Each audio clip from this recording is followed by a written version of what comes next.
ബലാത്സംഗ കേസിൽ പ്രതി റാപ്പർ വേടന്റെ മുൻകൂർ ജാമ്യാപേക്ഷ ഹൈക്കോടതി വീണ്ടും പരിഗണിക്കും. പരാതിക്കാരിയെ കക്ഷി ചേർക്കാൻ ഇന്നലെ ഹൈക്കോടതി അനുമതി നൽകിയിരുന്നു. ജാമ്യ ഹർജി എതിർത്ത് പോലീസ് റിപ്പോർട്ട് നൽകിയിട്ടുണ്ട്. വിവരങ്ങളുമായി കൊച്ചിയിൽ നിന്ന് നിതിൻ അംബുജനാണ് ചേരുന്നത്.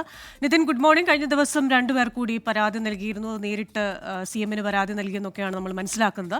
അപ്പോൾ കോടതി ഇന്ന് ഇത് പരിഗണിക്കുകയാണ്. ഹർജി പരിഗണിക്കുമ്പോൾ എന്തെല്ലാം കാര്യങ്ങളായിരിക്കും? പുതിയ പരാതിയുടെ കാര്യം കോടതിക്ക് മുന്നിൽ വരുമോ അല്ലേ? അതെ.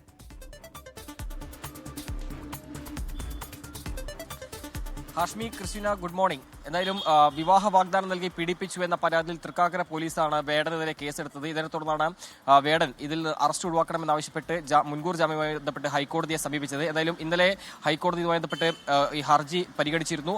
പരാതിക്കാരിയെ കക്ഷി ചേർത്തിട്ടുണ്ട്. പരാതിക്കാരിയുടെ രേഖകൾ ഹാജരാക്കാനാണ് ഹൈക്കോടതി നിർദ്ദേശിച്ചത്. ഇന്ന് വീണ്ടും ഹർജി പരിഗണിക്കുകയാണ്.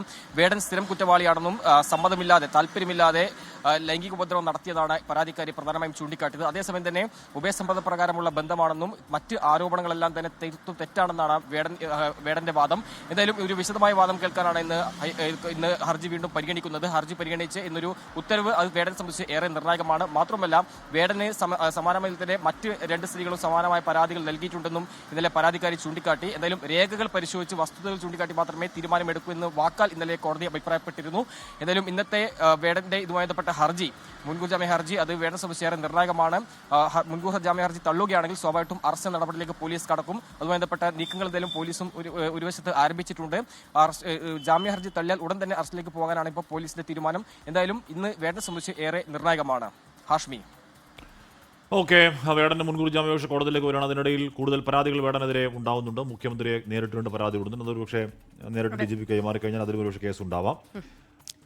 ശക്തമായ നിയമ നടപടികളിലേക്ക് നീങ്ങുകയാണ് വേടൻ എന്ന് വേണം കരുതാൻ. ഇത് ജാമ്യ ഹർജി തള്ളിയാൽ അറസ്റ്റ് ഉണ്ടാകുമെന്നാണ് പറയുന്നത്. അപ്പോൾ വേടൻ എവിടെയുണ്ടെന്ന് പോലീസിന് ധാരണയുണ്ടെന്നാണ് നമുക്ക് മനസ്സിലാവുന്നത്. എന്തായാലും നിയമം നിയമത്തിന്റെ വഴിക്ക് തന്നെ കൃത്യമായി നടക്കട്ടെ.